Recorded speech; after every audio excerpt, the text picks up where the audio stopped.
Eric Hammer here, registered physiotherapist.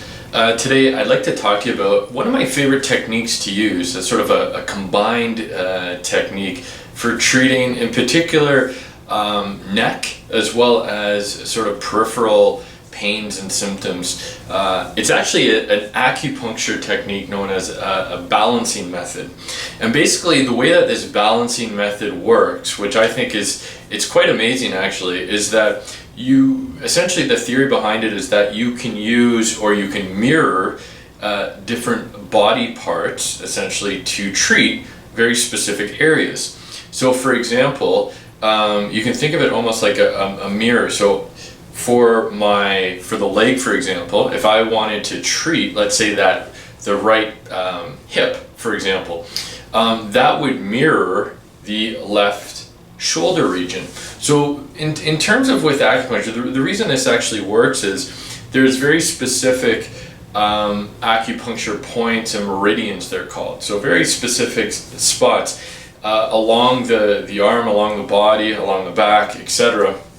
And so as a result of these very specific areas, you can sort of manipulate these specific points to treat different areas without actually having a needle into that specific spot. And again, this has been a technique in acupuncture that's been around for several years. And again, I found it quite useful in the clinic in terms of being able to do some form of, whether it's a soft tissue release technique or maybe even a ballistic stretch or static stretching while needles are actually in the patient. And again, I found it extremely beneficial. So for example, going back to the analogy of the arm mirroring the leg, if I wanted to treat, let's say, some form of hip bursitis on the right side, well, I can actually mirror where specifically those points would be on the left shoulder. So again, there's very specific points that I can use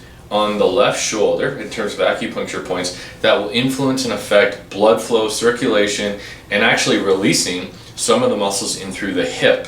So this might be a psoas release, so hip flexor, working on IT band, maybe the quads, and again, that would correspond with points that I would actually do in the left shoulder. So as there's needles in the left shoulder, well, I might have the patient then do maybe some ballistic hip extension flexion. Maybe we'll do some soft tissue release techniques in through that hip region. Maybe some cupping. All sorts of different options become available.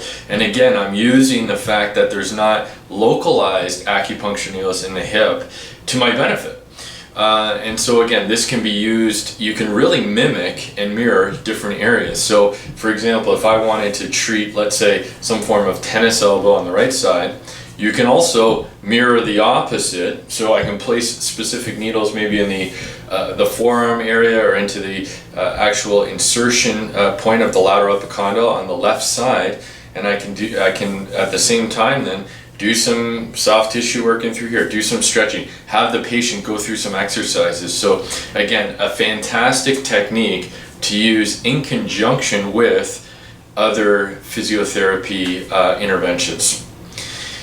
Thanks again for watching. Please make sure that, again, any treatments I discuss are appropriate for you by talking to a physiotherapist. And thanks again. Take care.